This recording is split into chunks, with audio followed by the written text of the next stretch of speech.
Welcome students. हमारे chapter human health and disease का अब हम पार्ट 16 स्टार्ट करेंगे। पार्ट 16 स्टार्ट करने से पहले देख लेते हैं पिछले वीडियो में हमने क्या क्या पढ़ा था, रिवाइज कर लेते हैं उसे एक बार। तो पिछले वीडियो में हमने कैंसर के कॉजेज़ और ट्रीटमेंट पढ़े थे स्टूडेंट्स।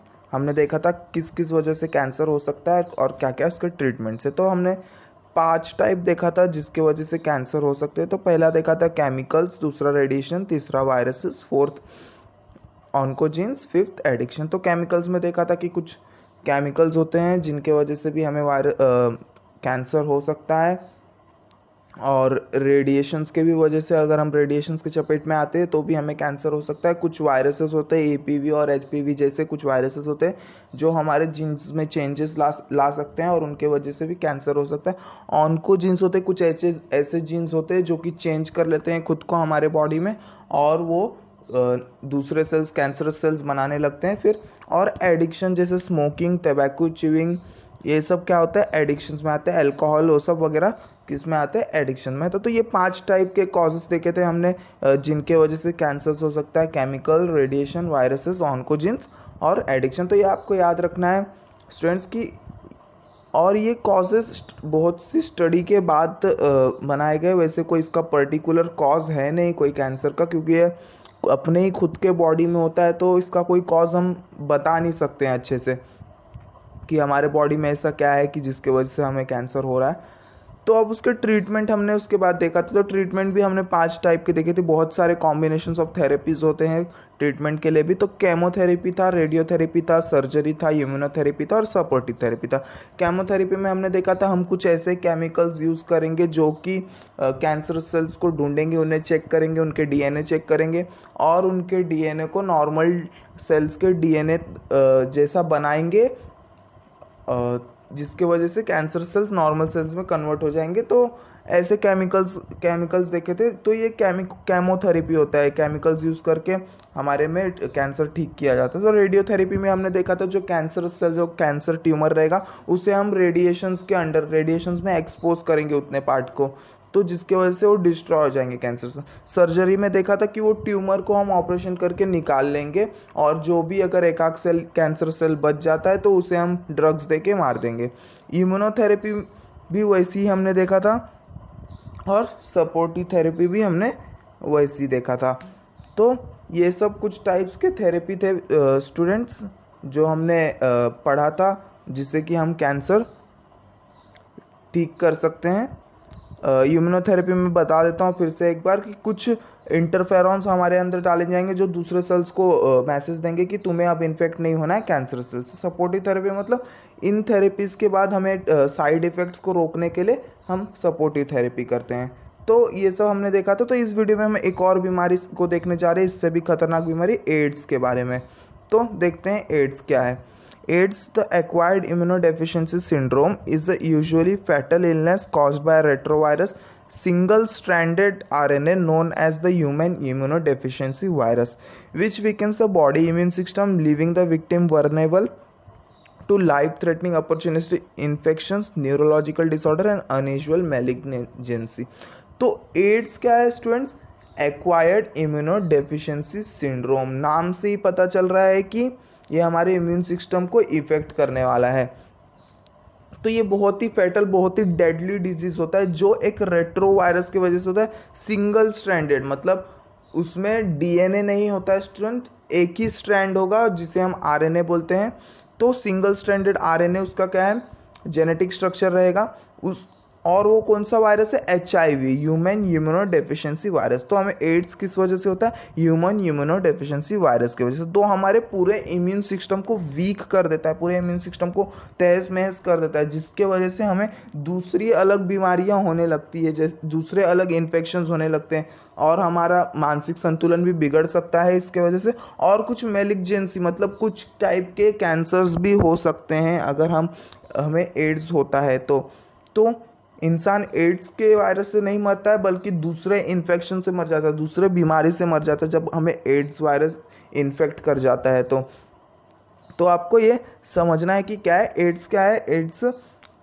एक ऐसा बीमारी जिसमें हमारा इम्यून सिस्टम वीक हो जाता है और हमें दूसरे बीमारी हो जाते हैं जिनके वजह से हम डेथ हो जाए, हमारी डेथ भी हो सकती है, तो ये बहुत क्रिटिकल होता है स्टूडेंट्स। तो ये है एड्स। आगे समझते हैं। AIDS can be called as a modern pandemic world wide affecting both industries and developing countries. तो एड्स को क्या बोला गया है? World wide affecting both industrialised and developing country, मतलब हर एक कंट्री को। वो पेंडेमिक मतलब आपको समझना है, पेंडेमिक मतलब वर्ल्ड वाइड होता है। अभी जो कोरोना वायरस है वो पेंडेमिक है क्योंकि वो वर्ल्ड वाइड फैल चुका है, तो उसे हम क्या बोलेंगे? पेंडेमिक बोलेंगे, जो पूरे वर्ल्ड में फैल चुका है। तो एड्स भी क्या है? पेंडेमिक है, वो पूरे वर्ल्ड में फैल चुका है और हर एक कंट्री में है। वो इंडस्ट्रियलाइज्ड कंट्री में भी है, डेवलपिंग कंट्री में भी है। तो ये पेंडेमिक है, मतलब पूरे वर्ल्ड वाइड है, फैला हुआ है, ये स्प्रेड है पूरे वर्ल्ड में, तो इसे पेंडेमिक घोषित कर दिया है एड्स को भी। AIDS was first noticed in USA in 1981। In India first confirm case of AIDS was in April 1986 from Tamil Nadu. तो सबसे पहले एड्स कहाँ आया था स्टूडेंट्स? यूएसए में 1981 में। उसके 5 साल बाद इंडिया में फर्स्ट केस देखा गया तमिलनाडु में स्टूडेंट्स। तो ये आपको याद रखना, ये चीज़ें पूछ सकते हैं, कॉम्पिटिटिव एग्जाम्स में भी पूछ सकते हैं स्टूडेंट्स ये सब चीज़ें। तो याद रखना है, पहला केस यूएसए में 1981 में रखा गया था और 5 साल बाद इंडिया में 1986 में पहला केस पाया गया था तमिलनाडु में। एड्स का पहला केस कहाँ पाया गया था? तमिलनाडु में। तो ये सब आपको याद रखना है, ये पूछ सकते हैं कॉम्पिटिटिव एग्जाम्स में। और एक ये अच्छा पॉइंट है एग्ज़ाम में, अच्छा इम्पैक्ट दिखाने के लिए। तो ये भी आपको याद रखना है स्टूडेंट्स, और ये सब आपको नोट भी करते जाना है अपने नोटबुक में। अब हमने देख लिया एड्स क्या है। अब हम स्ट्रक्चर ऑफ HIV वायरस देखेंगे, ह्यूमन न्यूमोनो वायरस का स्ट्रक्चर देखेंगे क्या है। HIV is 100 to 140 nanometre in diameter. It is spherical virus particle show centrally located 2 single stranded RNA molecule along with reverse transcripted enzyme। तो वो क्या है? वो स्पेरिकल स्ट्रक्चर में, क्या है? स्पेरिकल स्ट्रक्चर में, और 100 to 140 नैनोमीटर उसका डायमीटर, काफ़ी छोटा है स्टूडेंट, 100 to 140 नैनोमीटर है। और उसके बीच में, उसके सेंटर में दो सिंगल स्ट्रैंडेड RNA रहेंगे। क्या रहेंगे? 2 सिंगल स्ट्रैंडेड RNA रहेंगे। RNA इनका जेनेटिक मटेरियल है। ह्यूमंस का क्या होता है? DNA होता है जेनेटिक मटेरियल, इनका क्या है? RNA है। और एक रिवर्स ट्रांसक्रिप्टेड एंजाइम रहेगा। रिवर्स ट्रांसक्रिप्टेज एंजाइम क्या करता है? RNA को रीड करता है, और वो जब होस्ट सेल को पकड़ेगा तो रिवर्स ट्रांसक्रिप्टेड उस RNA को रीड करके उसी टाइप का, उसके कॉम्प्लीमेंट्री टाइप का DNA बनाएगा, जिसके वजह से जो होस्ट सेल रहेगा वो सिर्फ वायरस का ही काम करेगा। So it is covered by 2 layer of protein. The outer layer is of matrix protein while is inner layer is capsid protein. तो उसको दो टाइप के कोट होते हैं बाहर से। तो एक जो मैट्रिक्स प्रोटीन होता है जिसे हम प्रोटीन 17 भी कहते हैं, जो कि आउटर लेयर होता है, और इनर लेयर कैप्सिड प्रोटीन होता है जिसे हम प्रोटीन 24 भी कहते हैं। तो यहाँ पे 2 टाइप के प्रोटीन से वो कवर होता है स्टूडेंट्स, मैट्रिक्स प्रोटीन जो कि आउटर लेयर है, और कैप्सिड प्रोटीन जो कि इनर लेयर है। तो आउटर लेयर को क्या बोला है? P17 प्रोटीन 17, और इनर लेयर कैप्सिड प्रोटीन को क्या बोला है? P24। आगे मैं डायग्राम दिखाऊंगा, वहाँ पे हम समझ लेंगे कि कहाँ पे P17 है, कहाँ पे P24 है। तो वहाँ पे हम समझ लेंगे कहाँ P17, कहाँ पे P24 है। तो आपको बस इतना याद रखना है कि आउटर लेयर मैट्रिक्स प्रोटीन है और इनर लेयर कैप्सिड प्रोटीन है। तो over the matrix protein layer there is an additional layer of lipid impregnated with glycoprotein 120 and glycoprotein 41। तो उन लेयर्स के ऊपर, उन प्रोटीन लेयर्स के ऊपर, उन मैट्रिक्स प्रोटीन लेयर के ऊपर और एडिशनल लेयर है किसके? लिपिड्स के। किसके स्टूडेंट्स? लिपिड्स के। और किससे? ग्लाइकोप्रोटीन्स। किससे इम्प्रेग्नेटेड है? ग्लाइकोप्रोटीन्स। और वो ग्लाइकोप्रोटीन्स का नाम दिया है स्टूडेंट्स, ग्लाइकोप्रोटीन 121 एंड ग्लाइकोप्रोटीन 41। तो लिपिड्स मतलब भी ग्लाइकोप्रोटीन्स होता है स्टूडेंट्स, तो इसमें कंफ्यूज होने का कुछ नहीं है। तो बाहर का लेयर है जो, वो किससे कवर्ड है? ग्लाइकोप्रोटीन से। ग्लाइकोप्रोटीन का नाम दिया है स्टूडेंट ग्लाइकोप्रोटीन 120 एंड ग्लाइकोप्रोटीन 41। तो आपको याद रखना है, पहले तो मैट्रिक्स प्रोटीन से वो कवर था, उसके बाद कैप्सिड प्रोटीन से वो कवर था, उसके बाद लिपिड्स का लेयर आता है, लिपिड्स का भी लेयर आता है, glycoprotein 120, glycoprotein 41. The virus replicates in actively dividing T4 lymphocytes and can remain in a latent state or stage in lymphoid cell. The virus has unique ability to destroy human T4 lymphocytes. तो ये बहुत ज़्यादा जल्दी replicate होते हैं जब ये lymphocyte sales में एंटर हो जाते हैं और बहुत टाइम तक ये डॉर्मेंट स्टेट में रहते हैं. लैटेंट स्टेट मतलब अनइन्फेक्टेड स्टेज में रहते हैं, जिसमें हमें वो इन्फेक्ट नहीं करते हमारे लिम्फोइड सेल्स में. और इनके पास एक अजब सी शक्ति बोल सकते हैं, अजब मतलब एबिलिटी है उनके पास अलग सी, जो लिम्फोसाइट सेल्स को ही डिस्ट्रॉय करती. जो हमारे ह्यूमन सेल्स हैं जो दूसरे को डिस्ट्रॉय करते हैं, ये उन्हें ही डिस्ट्रॉय करने लगता है. ये ऐसा वायरस है जिस वजह से हमारा इम्यून सिस्टम कमज़ोर हो जाता है और हमें दूसरी बीमारियां लगना स्टार्ट हो जाती है और हम हमारी उससे डेथ हो जाती है. याद रखना है स्टूडेंट्स, ये हमारे लिम्फोसाइट्स को डायरेक्ट इन्फेक्ट करते हैं. HIV is found in greatest concentration in blood, semen and cerebrospinal fluid. तो HIV का जो वायरस है वो सबसे ज़्यादा बॉडी में कहाँ पाया जाता है? हमारे ब्लड में पाया जाता है, हमारे सीमेंस में पाया जाता है और सेरिब्रोस्पाइनल फ्लूइड में. सेरिब्रोस्पाइनल फ्लूइड ब्रेन में होता है स्टूडेंट्स, ब्रेन को वो नरिश करता है, तो उसे हम सेरिब्रोस्पाइनल फ्लूइड बोलते हैं. और and to lesser extent in tears, milk, urine, saliva, cervical and vaginal secretion. और सबसे कम कहाँ पाया जाता है? हमारे टीयर्स में, मिल्क में, यूरिन में, सलाइवा में, सर्वाइकल एंड वजाइनल सिक्रेशंस में कम पाया जाता है. रहता है वहाँ पे भी पर कम रहता है. सबसे ज़्यादा ब्लड, सीमेन और सेरिब्रोस्पाइनल फ्लूइड में रहता है. तो ये चीज़ें आपको याद रखनी है स्टूडेंट्स, ये पूछ सकते हैं एग्ज़ाम में. तो ये सब आपको याद रखना है कि कहाँ पे ज़्यादा पाया जाता है और कहाँ पे कम पाया जाता है HIV का जो वायरस है.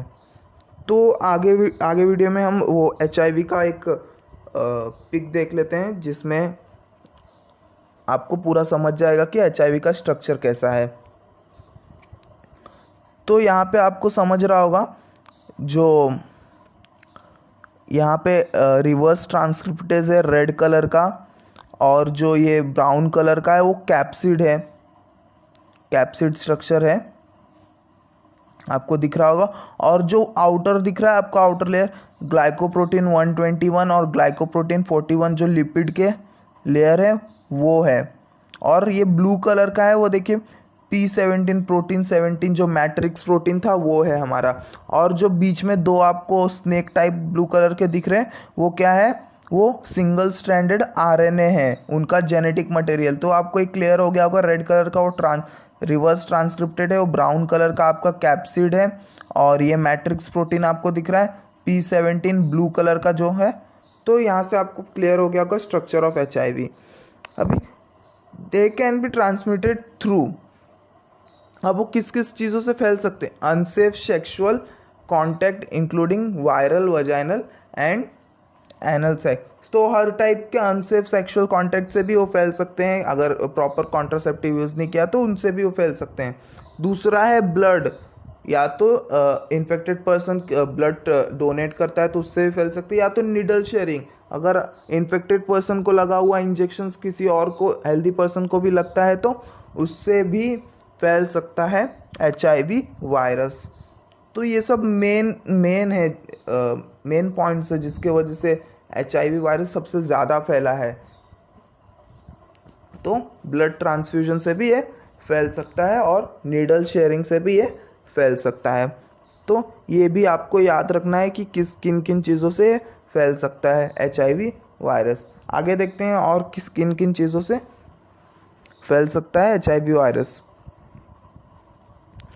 From mother to child transplacental, a pregnant woman can transmit the virus to her fetus through their shared blood circulation, or a nursing mother can transmit it to her baby from her breast milk. तो जो mother है वो अपने baby को भी HIV virus transfer कर सकती है थ्रू प्लासेंटा, जब वो पेट में रहेगा. अगर बाहर आता, जब बर्थ हो जाता है बेबी का और उसके बाद मदर इन्फेक्ट होती है HIV से, तभी भी वो इन्फेक्ट कर सकती है अपने बेबी को वाया ब्रेस्ट फीडिंग। तो यहाँ पे नर्सिंग मदर होता है, आफ्टर बर्थ जब मदर हमें संभालती है तो हम नर्सिंग मदर कहते हैं उन्हें, जो हमें पालती है, मतलब नर्सिंग मदर। तो यहाँ पे कंफ्यूज नहीं होना है स्टूडेंट्स, नर्सिंग मदर और नॉर्मल मदर में वो सेम वही है। तो ये याद रखना है, जब फ्यूटस में रहेगा तो हमारा ब्लड सर्कुलेशन थ्रू प्लासेंटा से फैलेगा और आफ्टर बर्थ मिल्क फीड करके और भी चीज़ों से फैल सकता है स्टूडेंट्स, जैसे कि आप ज़्यादा क्लोज हैं किसी से, यूरिन से फैल सकता है, टीयर से फैल सकता है, बहुत सारी चीज़ें हैं, ब्लड ट्रांसफ्यूजन, तो ये सब बहुत सारी चीज़ें, स्पिटिंग वगैरह जितनी भी चीज़ें हैं इन सब से फैल सकता है ये HIV वायरस। तो बहुत ज़्यादा डेडली होता है ये वायरस, डायरेक्ट इम्यून सिस्टम पे अटैक करता है, ह्यूमंस के इम्यून सिस्टम के सेल्स को डिस्ट्रॉय कर देता है, जिसके वजह से हमें दूसरी बीमारियां हो जाती है और हम इन्फेक्ट हो जाते हैं। अब देख लेते कुछ क्लिनिकल मैनिफेस्टेशन से कंफ्यूज नहीं होना है, मतलब सिम्टम्स होता है, मैनिफेस्टेशन क्या होता है, सिम्टम्स होता है। तो सिम्टम्स देखते हैं। The clinical manifestations of AIDS have been classified into 4 broad categories. तो इसका सिम्टम्स 4 टाइप्स में कैटेगराइज किया गया है। तो पहला देख लेते हैं। पहला है इनिशियल इन्फेक्शन, पहला stage initial infection with the virus and formation of antibody usually 2 to 8 weeks after initial infection. तो इनिशियल इन्फेक्शन में क्या होता है स्टूडेंट्स, वायरस के अगेंस्ट एंटीबॉडीज बनाने लगती है हमारी बॉडी 2 से 8 हफ्तों के बाद, इन्फेक्शन होने के 2 से 8 हफ्तों के बाद बॉडी को पता चलता है और फिर वो एंटीबॉडी बनाना स्टार्ट करती है उन वायरसेस के खिलाफ, उन HIV वायरसेस के खिलाफ। तो ये इनिशियल स्टेज है, अभी स्टार्ट हुआ है ये, अभी पूरा गेम बाकी है students.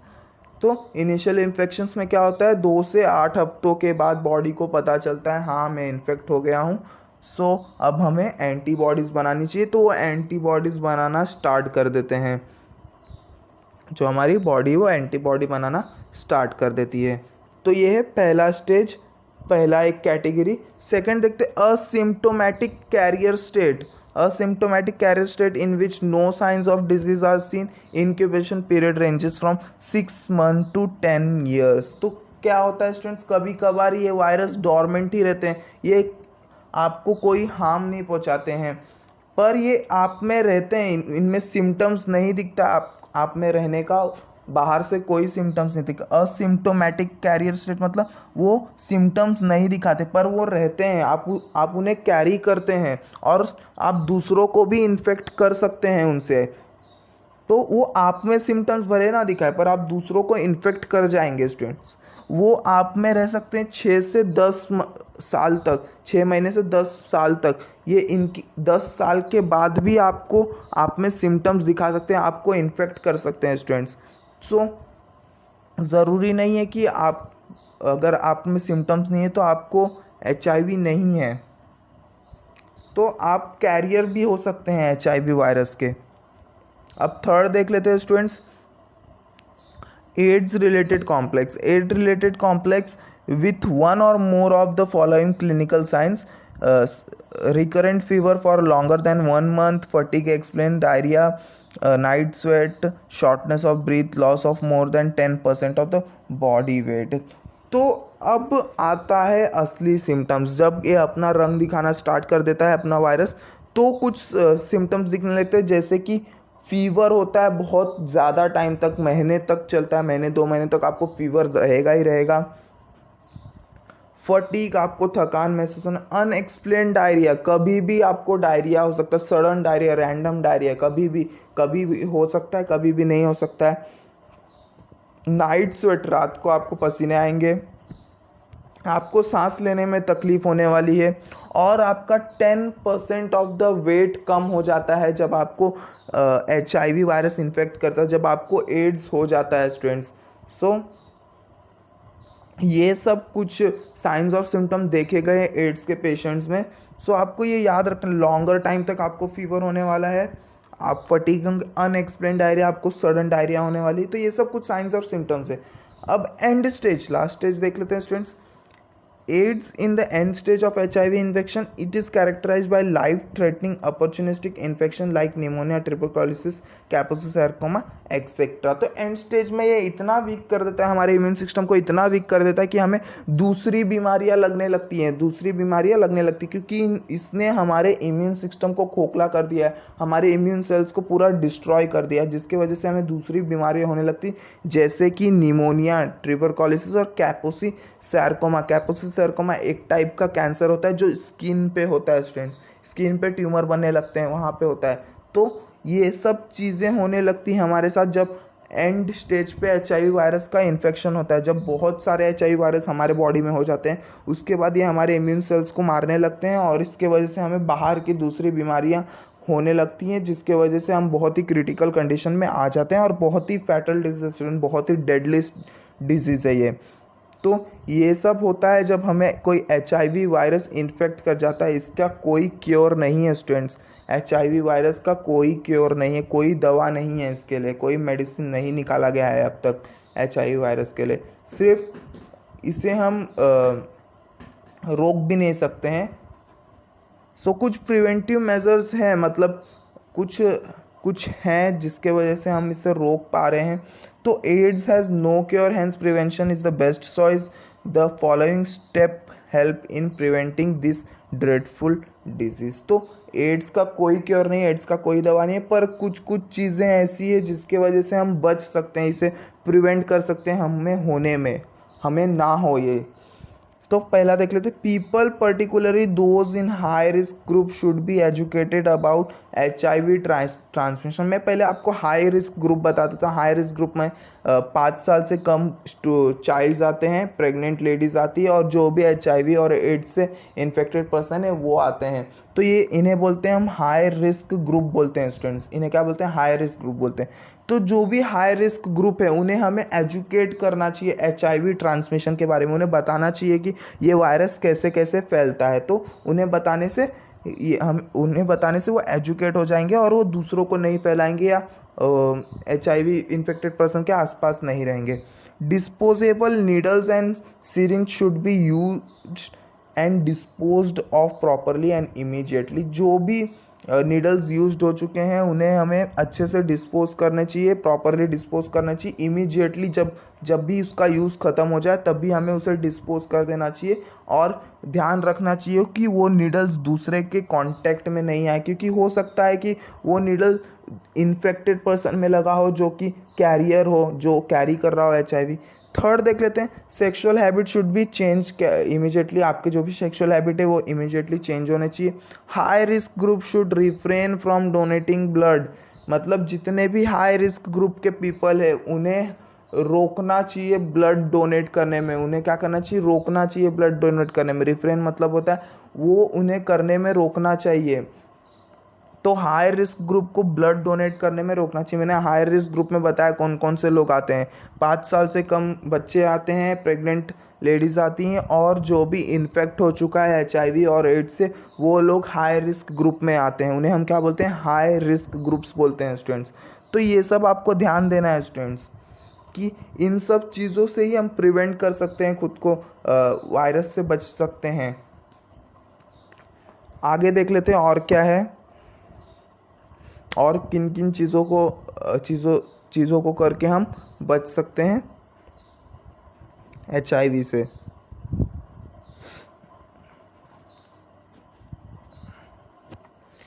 Toothbrush, razors, other article that can become contaminated with blood should not be shared. तो आपको टूथब्रश, ना रेज़र, ना कुछ अदर टॉवल वगैरह कुछ नहीं दूसरों का यूज़ करना चाहिए, क्योंकि वो अगर इन्फेक्टेड पर्सन का होता है तो वो कंटेमिनेटेड हो चुका है, वो भी इन्फेक्ट हो चुका है, उसमें भी वायरसेस आ जाएंगे, और अगर आप शेयर करते हैं तो आप भी इन्फेक्ट हो जाएंगे HIV वायरस से। Before receiving blood ensure that it has been screened from not containing HIV infection. अगर आप किसी से ब्लड लेते हैं, किसी से ब्लड लेते तो आपको ध्यान देना है कि वो ब्लड चेक्ड हो चुका है, वो ब्लड का चेकअप हो चुका है कि वो हेल्दी पर्सन से लिया गया है, ना कि HIV इन्फेक्टेड पर्सन से लिया गया। तो ये सब आपका काम है स्टूडेंट्स, आप दूसरों को ब्लेम नहीं कर सकते कि आपने मुझे HIV ब्लड दिया है। तो ये सब आपका काम है, आपको खुद से चेक करना है कि ये ब्लड किसी HIV पेशेंट से तो नहीं लिया गया, किसी HIV पर्सन से तो नहीं लिया गया है, जब भी आप ब्लड रिसीव कर रहे हो। तो ये सब कुछ चीज़ें, कुछ नॉर्मल सी चीज़ें जिसे बस ध्यान देना है हमें, और फिर हम बच सकते हैं HIV वायरस से। Routine screening must be done for blood and organ donors. तो उनका स्क्रीनिंग मतलब क्या होता है, छांट देना, उन्हें छांट देना। तो किन किन लोगों को छांटना चाहिए, जो ब्लड और ऑर्गन डोनेट करते हैं। तो हमें उन लोगों को छांटना है, अगर उसे HIV है तो हमें उनको छांट देना, उनको हटा देना है कि हमें इनसे ब्लड नहीं लेना है, ना कि ऑर्गन लेना है। डोनर और Seaman and growth hormone, same हमें उन लोगों को भी छांटना है जो कि सीमेन डोनेट करते हैं और ग्रोथ हार्मोन डोनेट करते हैं। Patient undergoing haemodialysis and female in high risk group who are pregnant और कंटेम्पलेटिंग प्रेगनेंसी। तो जो भी हेमोडायलिसिस क्या होता है स्टूडेंट, जब किडनी खराब हो जाती तो हेमोडायलिसिस कराना पड़ता है। तो जो भी हेमोडायलिसिस में जा रहा है उसे भी ध्यान रखना है कि हेमोडायलिसिस का जो मशीन है वो भी कंटेमिनेटेड नहीं होना चाहिए, वो भी पहले ये किसी HIV पेशेंट से नहीं यूज़ होना चाहिए। Females in high risk group who are pregnant, और उन लोगों को भी ध्यान रखना चाहिए जैसे कि जो भी हाई रिस्क ग्रुप में है, जैसे भी जो प्रेग्नेंट लेडीज़ है, या तो जो pregnant first stage second stage pregnancy में, तो उन्हें भी ध्यान रखना चाहिए कि उन्हें भी हटा देना चाहिए, स्क्रीन आउट कर देना चाहिए, उन्हें भी छांट देना चाहिए। तो इन सब तरीकों को यूज़ करके हम प्रिवेंट कर सकते हैं HIV होने से। सो ये सब चीज़ें आपको, कुछ नॉर्मल सी चीज़ें, ये सब चीज़ें आपको सिर्फ ध्यान देना है, जिसके वजह से हम बच सकते हैं, प्रिवेंट कर सकते हैं HIV होने से। तो क्योंकि HIV का कोई क्योर नहीं है स्टूडेंट्स। सो आपको एक नोट बताना था स्टूडेंट्स। सो ये बहुत इंपॉर्टेंट नोट है, आप साइंस स्टूडेंट और आपको ये सब फॉलो भी करना चाहिए। तो ये सब आपके लिए, HIV infection is not spread by, HIV infection किन किन चीज़ों से नहीं फैलता है। Casual contact such as hugging, insect bite, participation in sport, touching items previously touched by a person infected with a virus, handshake, sharing clothes, swimming pools etc. तो casual contacts मतलब एकदम क्लोज कॉन्टैक्ट तो नहीं, फिर भी hugging के वजह से, गले लगने से नहीं फैलता है वायरस, इंसेक्ट बाइट से नहीं फैलता है वायरस। आप किसी स्पोर्ट्स में अगर पार्टिसिपेट करते तो भी नहीं फैलेगा वायरस, या तो उस पर्सन ने जिस पर टच किया है, जिसे उसे भी आप अगर टच कर लेते एक दो बार तो भी आप में नहीं फैलेगा, वायरस नहीं स्प्रेड होगा।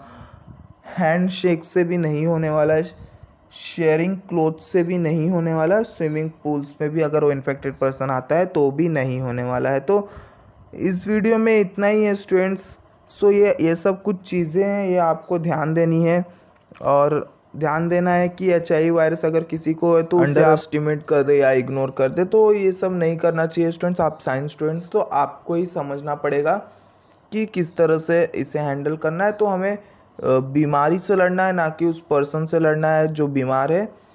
तो ये सब कुछ चीज़ें थी एड्स के बारे में। तो इस वीडियो में इतना ही स्टूडेंट्स, अगले वीडियो में मिलेंगे एक नए टॉपिक के साथ इसी लेसन के। तो थैंक यू स्टूडेंट्स, मिलते हैं अगले वीडियो में।